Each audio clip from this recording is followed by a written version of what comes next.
solutions. Even though this report is now a little old, right? It's funny to think of 2007 as being old, but it's been a while. Everything that is in this report has been supported even more by the research that's come since, and all of these points are still valid. So hence why I still keep on using these points, because I think they are terribly important. So first of all, they came out and they said child development is a foundation for community and economic development. We're not used to talking about children this way, right? Kid walks into a room. Most of us are probably not looking over there and saying, hello, future potential economic unit. But the reality is, of course, that kids are, the future in multiple ways, including the bedrock of our communities and our economy and so on.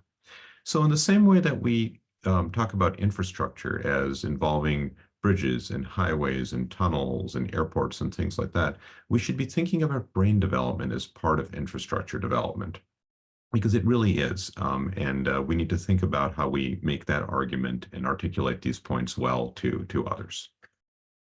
Number two, brains are built over time. Now, this is only 5 words, but man, there's a lot packed into those 5 words. First of all, this means you can't put all your money into, say, the first 3 years of life and then say, okay, we're done. We don't need to do anything else, right? No, of course we do. We need to be thinking about the long arc of development. Those early gains need to be supported. Everyone has learning and other needs throughout their lives. And that goes well beyond childhood, all the way through adulthood as well, of course. So brains are built over time. Don't just put all your money in early childhood. Not that we are actually doing that, but we shouldn't be assuming that that's what I'm arguing.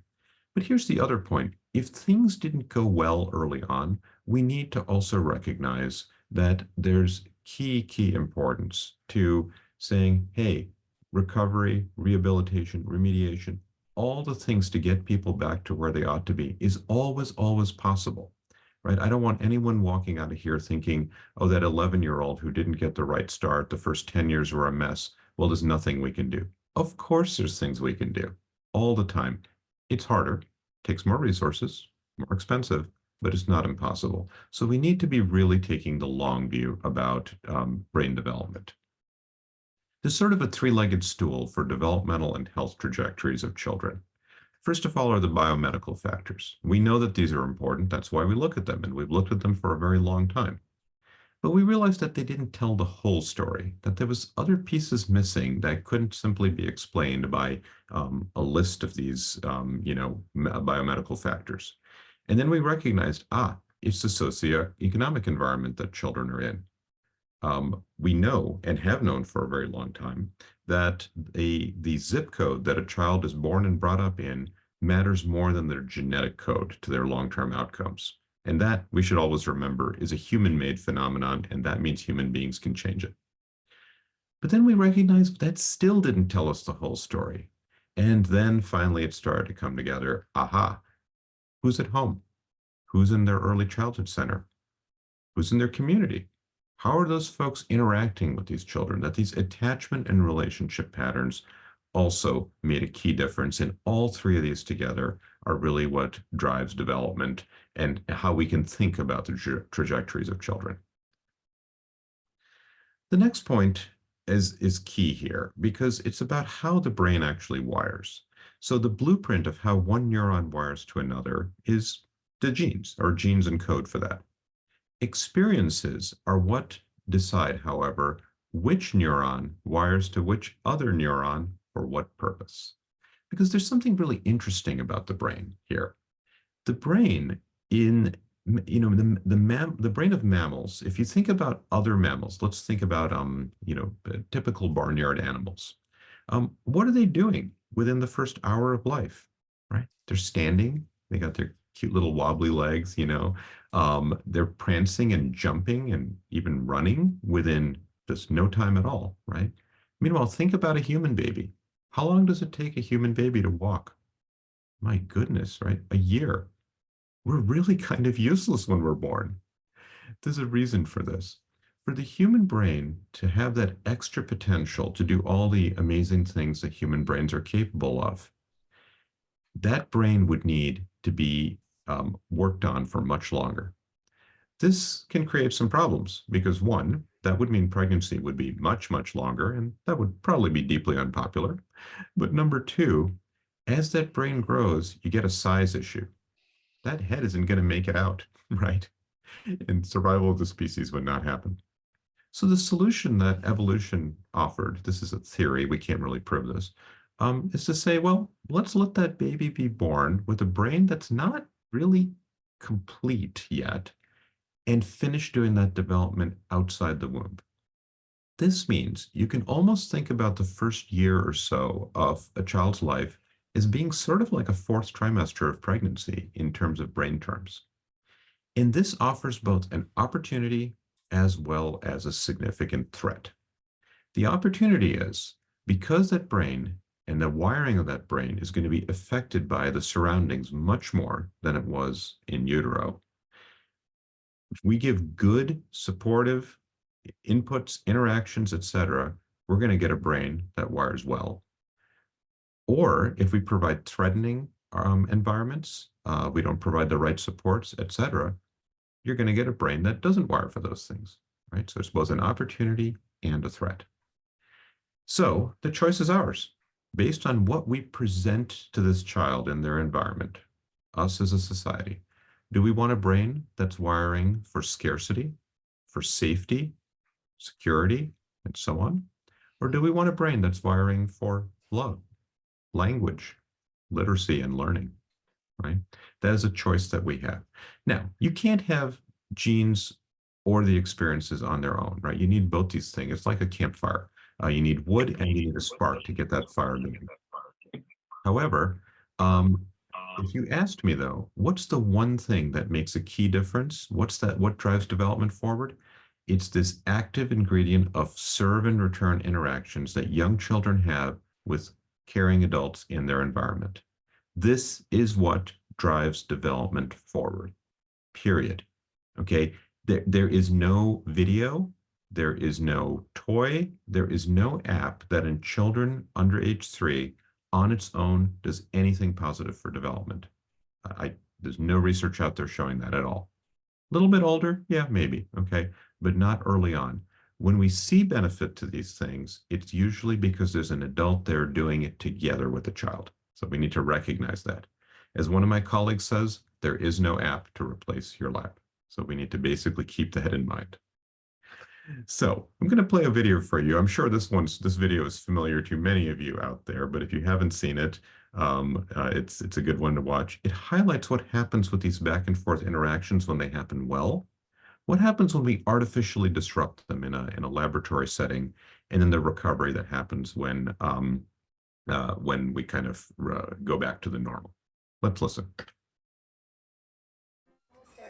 Babies this young are extremely responsive to the emotions and the reactivity and the social interaction that they get from the world around them. This is something that we started studying 30, 40 years ago, when people didn't think that infants could engage in social interaction. In the still face experiment, what the mother did was she sits down and she's playing with her baby, who's about a year of age. I'm like a girl. Oh. And she gives a greeting to the baby gives a greeting back to her. Yeah. This baby starts pointing at different places in the world, and the mother's trying to engage her and play with her. They're working to coordinate their emotions and their intentions, what they want to do in the world. And that's really what the baby is used to. And then we ask the mother to not respond to the baby. The baby very quickly picks up on this, and then she uses all of her abilities to try and get the mother back. She smiles at the mother. She points because she's used to the mother looking where she points. The baby puts both hands up in front of her and says, "What's happening here?" She makes that screechy sound at the mother, like, come on, why aren't we doing this? Even in this 2 minutes, when they don't get the normal reaction. They react with negative emotions, they turn away, they feel the stress of it. They actually may lose control of their posture because of the stress that they're experiencing. Okay.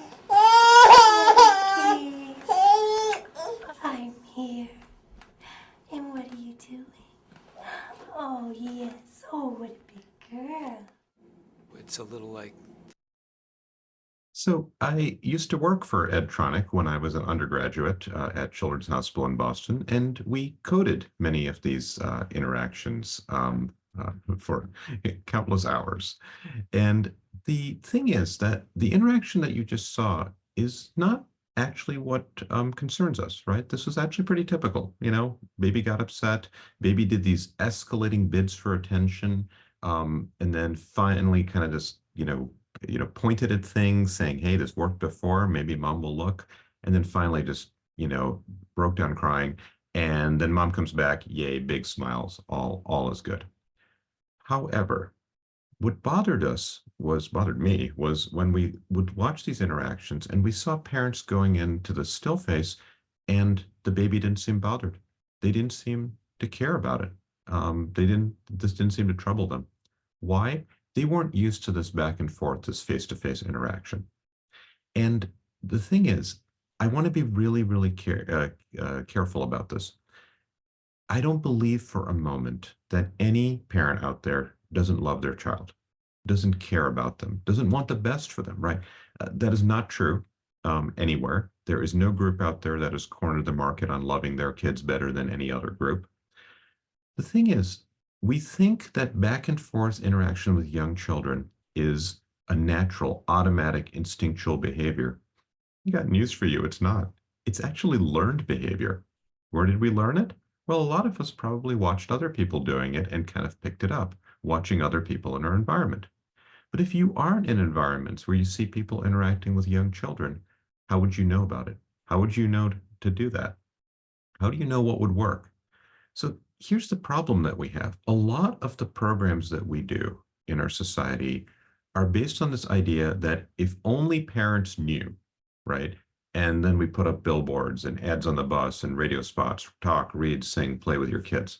Hey, guess what? They've been successful. I have not run into parents anywhere in the last 20 years who haven't heard these messages. So this is an information gap. Yay, we've spanned it. I got news for you. There's another gap there, though. It's a skills gap. What am I supposed to say to my 6-month-old? What do I do when they say no? What happens if they don't want me to read the story, right? How do you handle those sorts of things? You're not going to solve that so easily simply through a brochure or an ad or something like that. This isn't a lack of will, right? It's a lack of skill building. So we need good coaching, modeling, reinforcement, all those sorts of things. And there's one more gap that's even bigger, and it's really hard to pull this out because you need a lot of trust and engagement to get it there. It's a confidence gap. Maybe I'm not the right person to be talking to my child. Maybe I won't be able to teach them anything. I know you tell me I'm their first teacher and their best teacher, but I nearly failed out of high school. I struggle. I'm going to teach them the wrong things, right? There's that little voice in parents' head saying you're not actually good enough. So then they put them down in front of apps and DVDs that say that they're good for learning and education, even though they're not. So we need to recognize, right, that it's not just an information gap, there's a skills gap and also a confidence gap that we need to be working on. All right, next point. You need simple circuits and skills in order to do more complex things. Duh, right? But there are people who don't necessarily know this, right? They think that early childhood education and early childhood programming in general is just about amusing children. Nope. As T. Barry Browson and others said, play is the work of infancy. This is literally that child's job, is to play, because that's how they are able to develop and move forward and do more things. This fifth point, which we'll spend a little time on, is about toxic stress, which we'll define more carefully in a moment. But this causes persistent effects on the neuroendocrine system, and it can damage developing brain architecture and lead to lifelong problems. This head CT, these are 2 3-year-old kids. The child on the left is a typically developing child. The child on the right underwent extreme emotional neglect. Okay, this is a child who was in a large Eastern European orphanage in the 1980s. Too many kids, not enough staff, and all sorts of things that weren't being addressed. They got fed, they got bathed, clothed, all that stuff, but they got very little human interaction because of these circumstances. Without being radiologists, you can see there's a pretty big difference in those brains. That brain on the right is shrunken looking. It's not as dense with neurons. The head is smaller, not because the skull is smaller, it's because the brain never grew. Okay, so we need to recognize that this is actually because of the brain, not because of anything else restricting it. I'm giving you an extreme example because you can see it as with virtually no training in how to read a head CT, that the brain is very different there. Now, we all have a built-in stress response. That's great if you're walking along in the woods in the early spring and a hungry bear shows up. You need the stress response to help you survive, right? You're in mortal danger. You need your body to be able to react and respond, to fight, freeze, to hide, or to flee in different ways. However, more mature coping mechanisms to deal with everyday challenges take time to develop. Okay, that's skill building that a child needs. Now, not all stress is bad. Some stress is good. That's why we call it positive stress. This is arguably why we give people exams and things like that.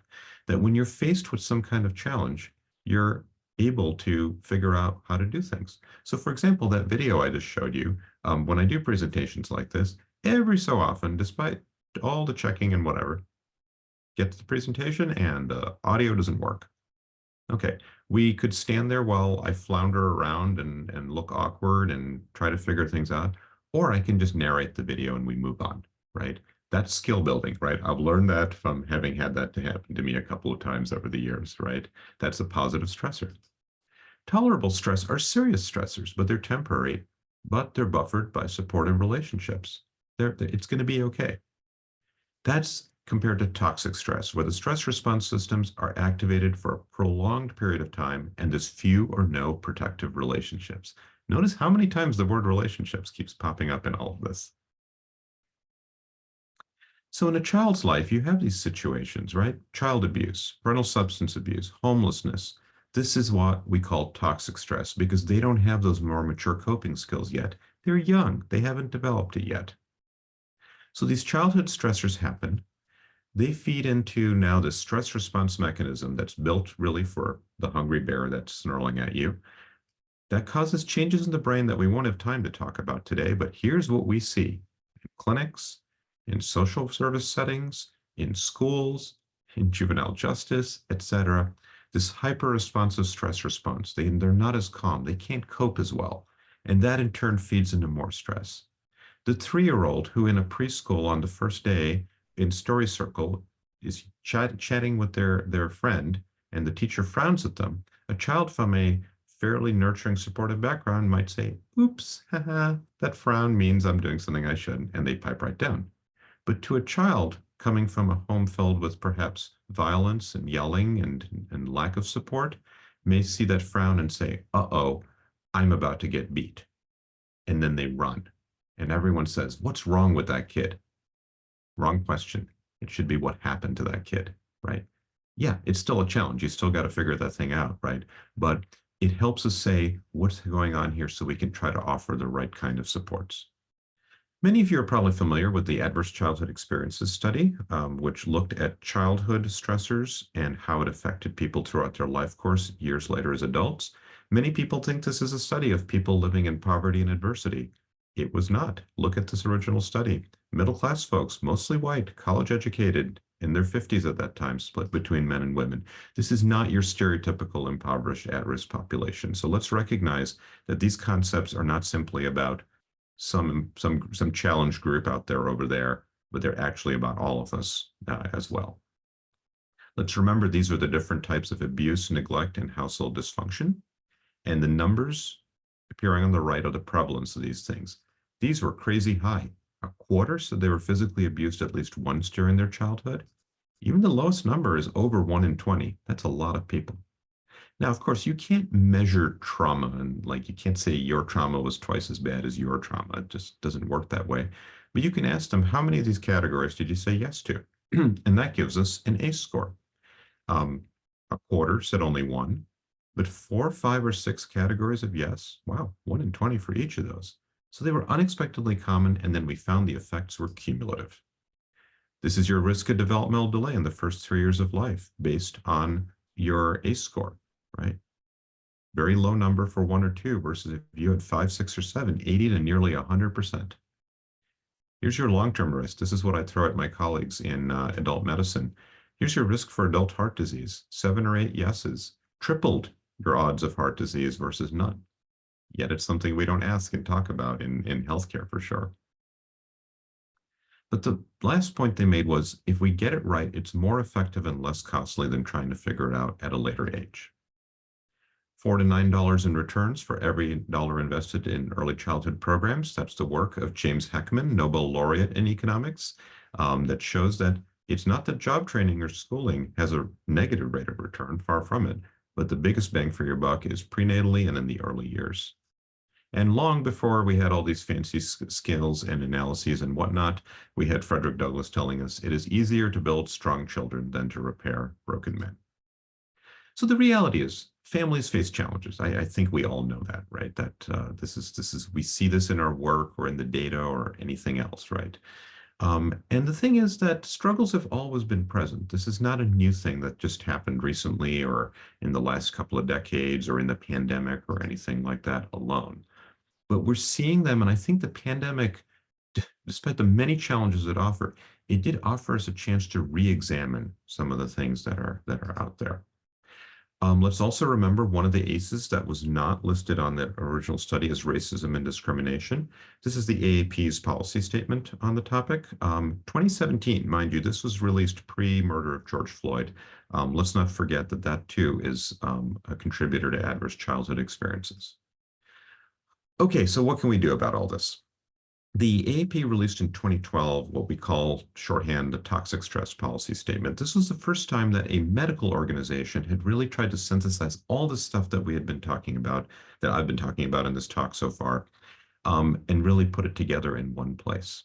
This was landmark. It brought us language and a way of thinking about things in different ways, and a way to connect with many of our colleagues that had already been working on this in infant mental health and in other fields as well. However, there was a key issue with that statement. Toxic stress is fundamentally a deficit-oriented kind of way of thinking. What's missing? What's a problem? What's wrong? We should, of course, be looking at what's right, what should be there, and what's working. So what they said was, hey, toxic stress, when they revised this in 2021, they said toxic stress is still important. It defines the problem. It tells us how many of society's most intractable problems, these disparities in health, education, and economic stability, are rooted in the shared biology we've just talked about, but divergent experiences and opportunities, right? Let's remember, talent is equally distributed throughout the population, but opportunity is not. And then they offered a frame for the solution: relational health, the health of relationships. These are individual and family and community, okay? It's not just individual and family. Capacities that support the development and maintenance of SSNRs that help buffer adversity and build resilience. SSNR, wait a minute, what is that? It's a concept they said so many times that they made it into an acronym: safe, stable, and nurturing relationships. Okay, they allow kids to feel protected, connected, and competent. So this is not new. Urie Bronfenbrenner said somebody's got to be crazy about that kid, right? When asked what was the key thing, sorry, went a little too quickly there. What's the key thing that children need in their life? Somebody's got to be crazy about that kid, right? That's relational health, essentially. I'm going to make a tiny modification to what he said, which is hard because he's such a luminary. Somebody's got to be crazy about that kid and have the ability to show it. If your own health, physical or mental, is getting in the way, it's hard to do that. If you're working 2 or 3 jobs to make ends meet, it's hard to do that. If you're not getting the right supports, it's much harder to do that. So it's not just a lack of will, it's also about the conditions that we as a society are offering. I want us to be careful about talk about resilience. I think resilience is important, and I think we should be always thinking about that, but we shouldn't rely on it alone.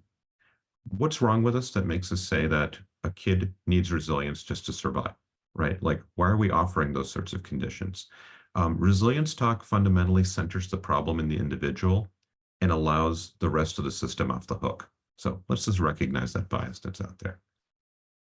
All right, some key numbers to remember when we're thinking about the early brain. There are 700 new neural connections happening per second in the developing brain. We should make sure that we're taking advantage of that. There's two different types of plasticity in the brain. Don't worry about what they mean. The key is in this third line here. One is lifelong, one is declining by age 5. We want to make sure that we're taking advantages of all that, because if you wait too long, you limit your opportunities for remediation. 18 months is when we can start measuring disparities in vocabulary, right, which is a proxy for all these things as well. At 18 months, you see the highest socioeconomic group pulling away. By 24 months, you're seeing the middle-class kids pulling away as well. This is long before preschool entry, of course. So the solution, well, we got principles of solutions, right? We need different things. We need to build capabilities, that skill building we talked about. We need to build capacities. How do we make it so people can do things that they already know how to do? Do things in homes and communities, root causes, long-term effects, prevention. These are all self-evident. Leverage those key first 1,000 days. Use things that are evidence-guided to the best extent possible. And we need things we can take to scale. Always scale, thinking about scaling. Because families need support. And we need to figure out how can we support relational health in all the things we do in all the places that families may be.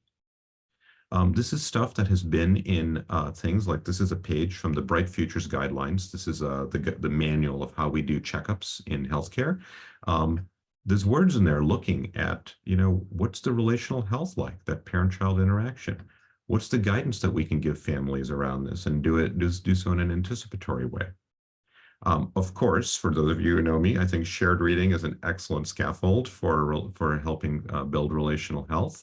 And that fundamentally is what we do in the Reach Out and Read program that I'm the medical director for in Reach Out and Read in Wisconsin. This is the one image summary that we use in Reach Out and Read, that we're basically using the checkup to talk to families about shared reading. And I want to tell you something. When I originally came up with this prescription for reading, which I literally do hand out in clinic, my first version of this said, read books. And then I realized about 7 or 8 years ago, hold on, I got it wrong. This is about share books together, right? It's a relational message. We do also have a podcast, by the way, at Reach Out and Read. I'm the host, so if you're not sick of listening to me after today, please go to that website. You'll find us on all major podcast platforms. Please subscribe, rate, and review, and give us 5 stars. Obviously, there's a deep conflict of interest there. All right, in the last couple of minutes, we want to think about major concepts. What happens in childhood does not stay in childhood. When you don't get these safe, stable, nurturing relationships, we have measurable toxic stress response. I have not bored you today with the ways in which we can see this at different levels. Number 2, we see individual variations in how people respond to stress. But if everyone gets good, strong SSNRs, we get good positive stress responses and healthy future adaptations. When we provide at least one SSNR, this is a biological imperative for kids to thrive and flourish in all the ways that we might define that, including in the next world, the next generation, rather, that they are moving on to. And this is not just some kids, this is important for all kids, of course. So what are the key things we should be thinking about conceptually? How do we support nurturing relationships? How do we reduce those external sources of stress on families? And how do we do skill building with them over time? And I am going to, sorry, give me 1 second here. I've lost my other window. There we go. All right, I want to show you one more slide here before I close, because I think this is a great conceptual frame for all of us to think about. Kids are going to fall. You got those kids falling, you need a net to catch them. Your biggest net is your prevention net. It's got some big holes, but hey, it's going to catch a lot of those kids. This is what everyone gets. In your second net, though, for the kids that fall through, is a smaller net. This is your screening and targeted interventions. Got some holes, but it's going to catch a lot of those kids that fell from the top. Still got some kids falling through.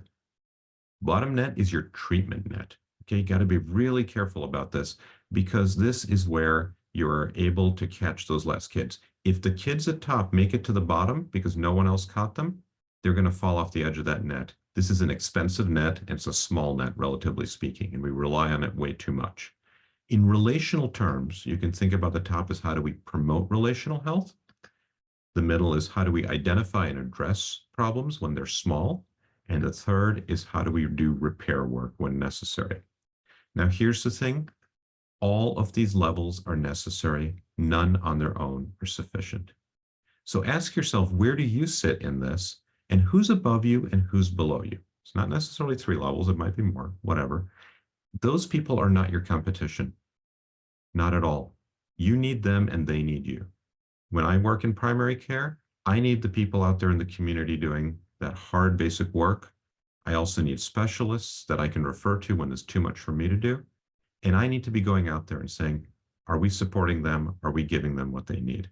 All right. This is not the nonprofit Hunger Games where we throw some money into the middle and watch everyone fight each other over it. Okay. All of these levels need to be supported in different ways. So I hope today that I've shown you not only the world that is, which is filled with challenges and concerns and issues and all, but I also hope that I've shown you that the world that we can dream about. And I always close with this photo. This is my wife reading to my son years ago. He's now 21. Caught them in this beautiful moment of being lost in a book together. It reminds me of how children are made readers in the laps of their parents, and also that their parents are their first and best teachers. And if we can provide strong supports for relational health and have people connect in good ways and have parents feel confident in that role and their ability to provide that strong relational health, those SSNRs, that's where it's all going to pay off more than anything else. Thank you so much. I look forward to your questions later on today. Appreciate it. Wow, awesome, great. Thank you so much, Dipesh. I am going to get my screen back up. There we go. Okay. And moving along, I want to just say, Dipesh, I heard you speak years ago in Wausau. It was the first time I ever heard about ACEs. And I still remember what you said about you've never met a parent that didn't love their kids. And that was eye-opening to me at the time, because I was in that camp that there must be something wrong with those parents. And it was life-changing for me. And it's so neat to hear you still reminding us of that. So thank you so much. Next, I want to cue up Lana Nanai. She is with the Wisconsin Alliance of Infant Mental Health, and she's going to speak to us. We're going to transition now in what is being done in Wisconsin to build infant mental health. Before I turn it over to Lana, I want to activate our poll question, and I want you all to be able to tell us about programs and organizations that are doing great work in supporting infant mental health in Wisconsin. And again, I promise you, we're not going to be sharing this out today, but we always glean everything that you tell us and learn from it. So with that, I'm going to stop sharing and invite Lana up to talk to us. Thank you so much. Thank you, Dipesh. Beautiful presentation as always. Let me experience my positive stress and share my screen. See that it works. All right. Are you seeing a beautiful picture of a mom and a baby? Thank you. All right, perfect. Thank you. So this is a reminder, and Dipesh said the word relationships, because truly it's all about relationships, that there's just no such thing as a baby. There's a baby and someone else. And that quote by Donald Winnicott embodies this idea of relational health or infant mental health. Just look at this. Look at this mother, who is my dear colleague, Ashley, who might be in the room today, and hopefully she's okay with that. It's a beautiful picture. Look at the mother and the baby. Look at this connection, joy. You might even feel that as you're looking at the picture, and just this pure happiness that happens in this particular moment. And no, not every moment is like that, and nor it should be like that. But again, it's such a relational construct, and it's what happens in the space between the parent and the child. Let's see. So not surprising, Dipesh and I, were sort of on the same page. And I wanted to also show you Adtronic's video because to me, it is describing what infant mental health is. Again, the space between the parent and the child and what happens in a relational domain is so beautifully captured. So we don't have to do that. Now you're all aware, so we can move forward. And I could really, before we talk about what is happening in our state around infant mental health, I just want to make sure we're all on the same page and we define it. And it's particularly important to define it because this is a very misunderstood term for so many reasons. Many people just don't have very warm and good feelings when we just even say mental health. So there is a lot of stigma. And I feel that people who come to the meetings of Office of Children's Mental Health understand and have firsthand experience knowing what it is to have that stigma around the words mental health. And then you add the word infant to it and people are genuinely confused and puzzled. Like, infant mental health, what does it mean?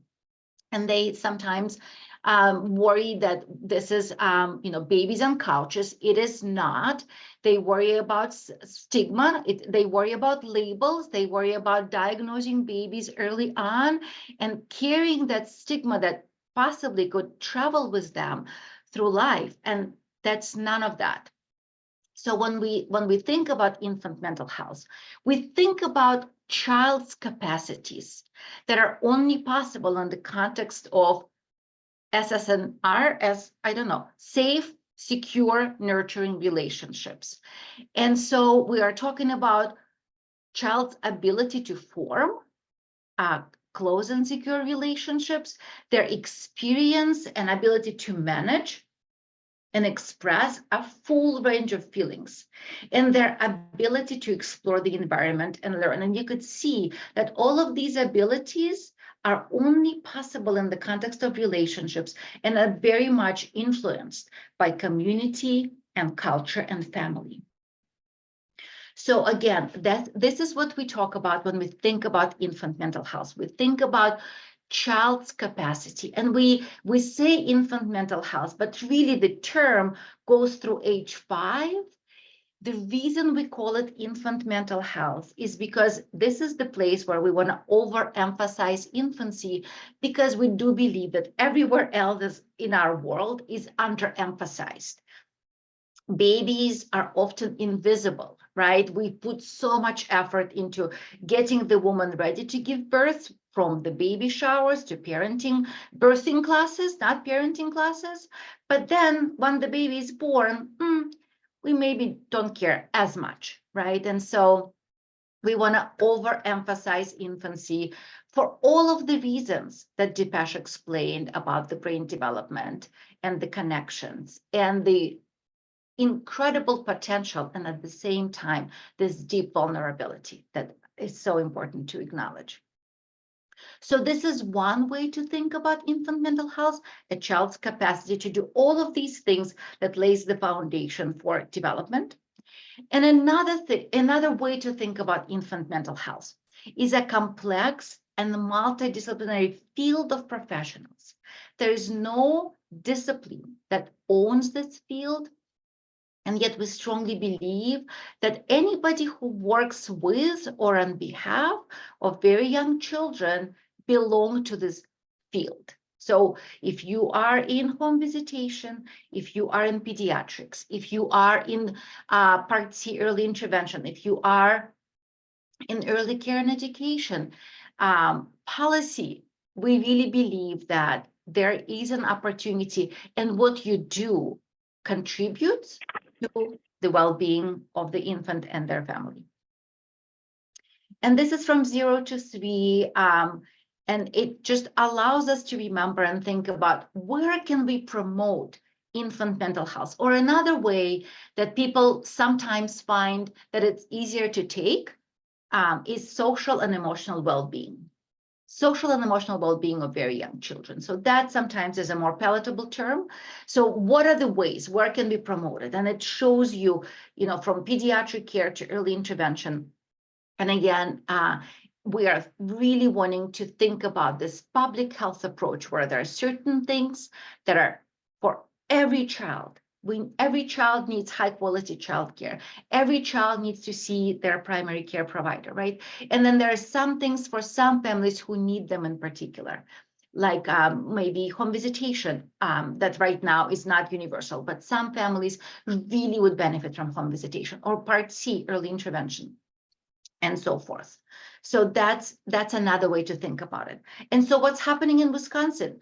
Well, of course, we have the Office of Children's Mental Health. You know about this. You're part of the council. You come to meetings. I also wanted to highlight the agency that I lead and I've been with for now 18 years. And we are a statewide nonprofit established in 2001.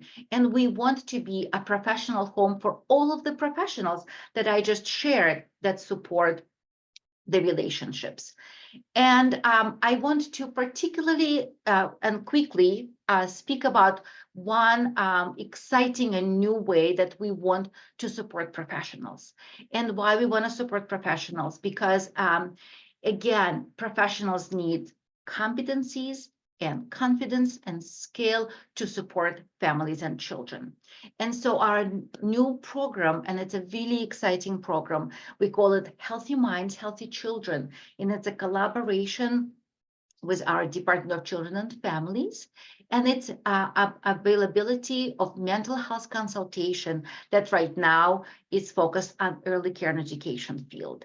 And the idea is this partnership between somebody who has mental health expertise and somebody who has expertise in other systems and disciplines.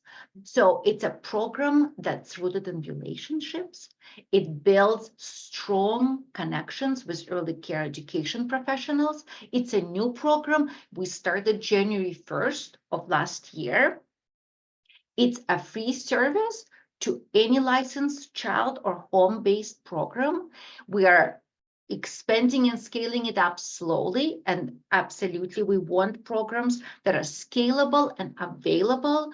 And right now this program is available in the southeast region of the state. Our next expansion region is the northern region of the state and the southern region of the state. So we now have consultants in the southeast, and we're bringing a new cohort of consultants in the south and the northern area of the state. Interactions that are rooted in equity, collaboration, problem solving. It promotes resilience. And this is what I want to emphasize. When caregivers are nurtured, they can nurture children better. When they are regulated, when they have skills and capacities, they know how to support those moments when a child does say no or does exhibit behavior that really challenges them. Just really briefly, and this is a really important point, is that mental health of young children is very tied to the mental health, mental well-being of their caregivers, of their adults, of their families.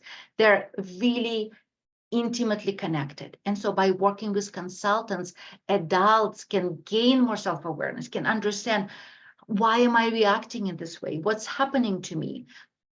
Why is my child reacting in that way? So that's really, really helpful. Other ways that professionals are supported in Wisconsin is through our infant and early childhood and family mental health capstone certificate program. We also have child parent psychotherapy training to create and bolster professional capacities of clinicians to work with infants and young children and their families. And that would be that sort of more careful, more planful support. We have the pyramid model that allows teachers and programs to have practical strategies to support early childhood. And then we have credentials like infant mental health and early childhood mental health endorsements. And it's, of course, it's absolutely essential to support parents. And so we have two domains that specifically build parental confidence and competence. And so relatively recently, we also developed this portal that is called the Power of Connection to illuminate, support, and maybe inspire families around this magic of the early years. So I wanted you to know about that. And I will stop and pass it on to the next speaker. Awesome. Thank you so much, Lana. I will grab screen share from you. And we will move on to, let me get this, to Connie Dunlap from Supporting Families Together Association. Connie, take it away. Thank you, Karen. Hi, my name is Connie, as Karen said, and I am with Supporting Families Together Association, and we are Wisconsin's statewide network for both family resource centers and child care resource and referral agencies. So today I'm going to talk a little bit about how these two types of agencies can support families in their local communities. And as Dr. Navsaria showed with his nets, this would be that very top net, thinking about that prevention lens. We know, and we've heard from both Lana and Dr. Navsaria, that when we really focus on those first 5 years, and that when parents and caregivers feel successful and confident in their role as parents, that they're more able to be focused when they're at work. They're not having to worry about their family or their children when they're supposed to be focusing at work. So I want to talk about these agencies to really think about how some of these services are available to families to help them build that confidence and their competence in their child care and family setting. So to start off, I want to talk about family resource centers. So in case anybody doesn't know what they are, we call them FRCs just in general. So it's a lot of acronyms to spit out sometimes. So family resource centers really serve as that community hub for family support.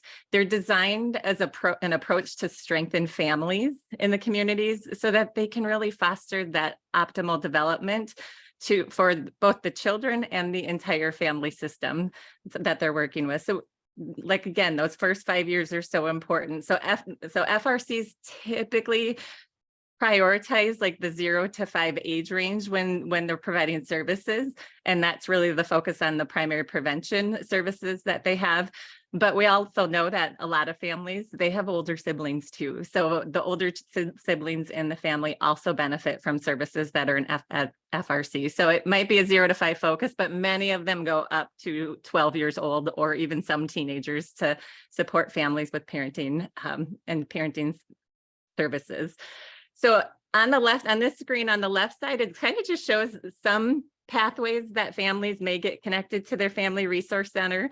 There is not a referral or anything that has to be made to connect a family. Anybody can connect families to their family resource center, or a family themselves can just show up and participate in programming. So, but a lot of times, either it's library, child welfare, Head Start, neighbors, churches, families, so that really there's not a wrong door to enter your family resource center. Services that are available at a family resource center are universal. So that means they're open to all families. They're not targeted by certain risk factors or certain ethnicity, income, any identifying criteria. So services are typically always universal and available free at no cost for families. Through the variety of programs that are offered at family resource centers, they really are tailored towards local needs, but generally it's parent education programming, concrete supports for families. Many have like a diaper bank or a toy lending library. They might connect families to food and clothing supplies. They also have parent leadership activities because we really focus on building parent leadership and that self-sufficiency within families. Navigating and connecting families to other community resources and within the community. FRCs can't be the be-all to everything in a community, so they know what resources are in that community and where they can send families when families call and like, hey, I'm getting evicted, do you know where I can go? Or hey, I'm really struggling with, finding a job, do you know anybody you can connect me with? So they're able to really connect families and navigate resources within their community. Many do developmental screening to really support that staying on track for child development. And as the outcomes in the bottom right of this screen show, that family resource centers are shown to really strengthen protective factors in families, since all services within family resources integrate those protective factors. And we'll talk about that in a little bit. They improve child development and family functioning, and they're known to reduce child abuse and neglect. So on the next slide, as Dr. Nafsaria noted, he talked about that three-legged stool, and to ensure that development is being supported throughout all the environments that children are part of, thinking about childcare, the family system itself, and even the community. This is just a list of many of the different activities that family resource centers offer, and childcare providers often will visit their family resource center to take parent education training themselves, or get some technical assistance. We're really struggling with the kid in our classroom with tantrums. Can you really help us with this? Thinking about, helping families that come to them and need referrals to other resources. Hey, I have a family that needs help with this. Where do you know I could help connect them to? So not only are family resource centers for families, which is the middle column, but they are childcare providers access family resource centers for themselves too. So I won't go through the whole list of them, but families really benefit from family resource centers through the universal parent education programming. They do parent cafes, they do parenting classes. Many of them will do play groups where families just organically, come together to a structured playgroup act that's happening each week, and then they will build on those, relationship pieces with the parent and the child and that dyadic interaction. The families also get connected to referrals and many other things. And then communities will also benefit from family resource centers, just because when you have strong families and strong caregivers, your community is strengthened through that. So there is a list there too of how community members can also benefit from family resource centers. So the next slide just shows, by looking at this map, it looks like Wisconsin has a lot of family resource centers in the state, and we do have 35. Actually, it just changed. We got a new member this week, so we have 36 members within SFTA. But across the state, the services look different based on each community's need and size. So some FRCs are large, some are small. So the staffing and programming will really vary, and it's tailored toward those community needs. But it looks like here, we have a lot of family resource centers, but we don't, because there's many gaps, and many of these family resource centers can only serve their own county or their own city, or are very limited towards what they can serve. So while we have a lot of family resource centers in Wisconsin, there still is a lot of work to advocate to get more of that prevention services. And one of the goals that we are working on in partnership with the Child Abuse and Neglect Prevention Board, and I see Rebecca's on here today, is really providing families with access to family resource centers and focusing on that quality at that family resource center. So if you go to a family resource center in the northern part of the state or the southern part of the state, you're going to receive that same quality of approach, even though those services may look a little different. And one of the key pieces of that approach is these 5 protective factors, or the 5 strengths. So we know that FRCs are proven to build these 5 strengths in families. So we just wanted to kind of put a slide on here to show that, the 5 for families is a Wisconsin parent-led version of the protective factors, to put it in everyday language for parents and focus on those 5 strengths. So now I'm going to just shift a little bit and talk about, in addition to family resource centers, Wisconsin also has early childhood services through our child care resource and referral agencies. So there's 9 agencies in the state. They serve all 72 counties and 11 First Nations. These services are also free to families and childcare professionals. And this map just shows the 8 regions that those 9 agencies are divided into to cover the full state. One thing different with the CCR&Rs and that from the FRCs, we don't have that statewide coverage. There's not federal funding to make sure that there's services in every county. So the CCR&Rs, we do have that federal funding for that. The next slide, similar to FRCs, shows kind of that the child care resource and referrals are a one-stop shop for providers, for families, and for communities.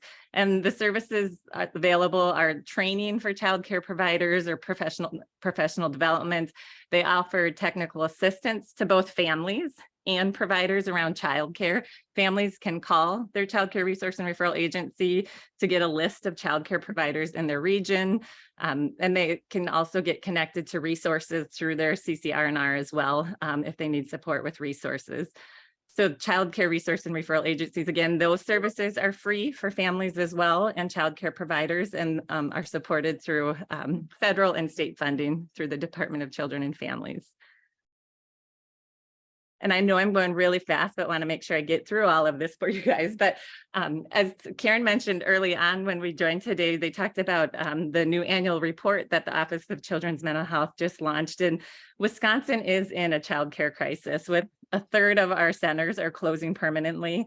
50% of educators are leaving the field, and sadly, many of them are leaving the field to go work at places like Quick Trip because they can get health benefits there. They get paid more when they work at Quick Trip or places like that. So we're losing all of this expertise from relationship focused type of skills that providers have to go to a different field where they won't use that skill because it's just not, they're not earning a livable wage. So we are in a definite crisis in our state.